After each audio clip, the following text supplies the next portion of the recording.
Ford Edge is only on its first facelift in its relatively young life, but the real remodeling has taken place under the hood. Let's drive this 2012 Edge Limited with the little 2-liter EcoBoost motor and check the tech.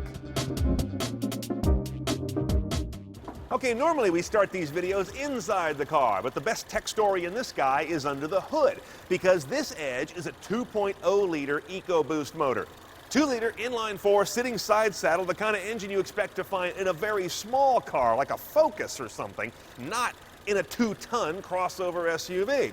What they've got going on here is Ford's EcoBoost. That's two key technologies. It's twin turbocharging, so the turbocharging is optimized for different parts of the RPM band, and that's an important Achilles heel to overcome with turbos. And secondly, direct injection. That means the gasoline is squirted under really high pressure right into the cylinder, right by the spark plug. That allows the fuel to be metered precisely, you don't waste any, and to be squirted in there right at the moment the detonation wants to happen, so you're not getting any kind of a sloppy burn.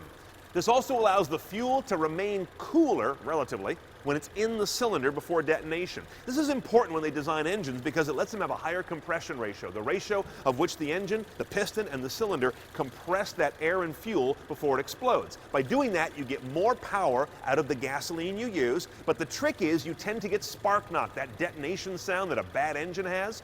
By having the cooler fuel charge, you can get around that. All of this adds up to 240 horsepower, 270 foot-pounds of torque. That's a big torque number out of this little mill. It moves this 4,000-pound beast, which, by the way, is about the heaviest in its class, up to 60 in about 8.8 seconds. Not bad. We'll see how it is on the road, but the key is the MPG number. They get 30 highway out of this combination. That's psychologically really important when you're marketing a car. 30 is one of those big numbers.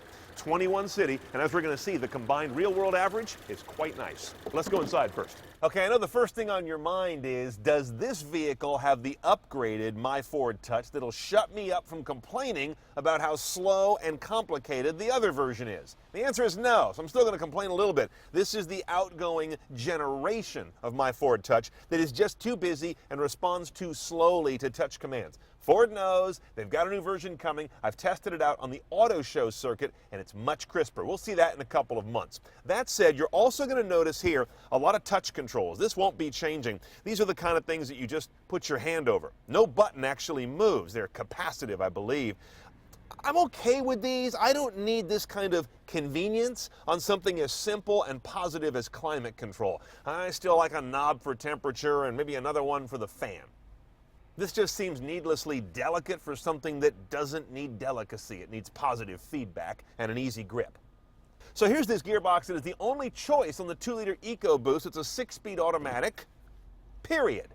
Notice the gate. PRNDL, kind of going back 50 years, right? No paddle shifters, no shiftable section, no shifting rocker on the side. This is a very straightforward automatic transmission. We'll see how it plays out on the road.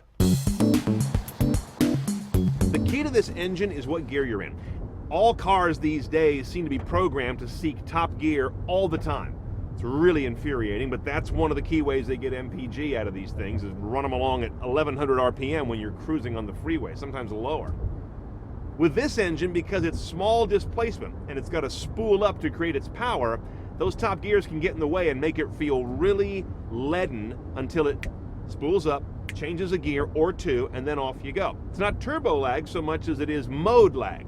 This transmission's part of the issue. It's a very standard 6, as we saw. If it had a sport mode or was programmed a little more aggressively to hop down a gear, this car would get much snappier, but that would probably shave off those few MPG that separate this guy from the V6, so it's probably not a point to be made.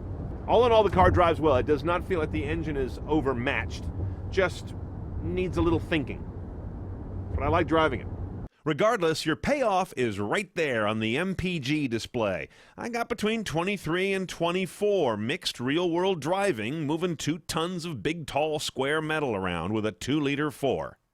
Okay, let's take this guy and doll it up CNET style. First of all, I'm going to go with that 2-liter EcoBoost 4.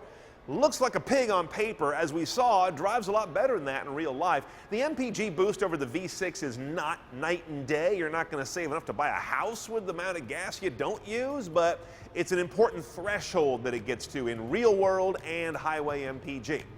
In terms of the cabin tech, I'm gonna go with that 301A package to get navigation, dual panoramic roof, the keyless, the better lights, all that stuff. But I'm not gonna do any of that until, let's say, early Q2 of 2012, when this guy comes out with the new My Ford Touch firmware. That is key. The early edition I saw is a whole lot better, and that really makes this car in terms of a central screen interface.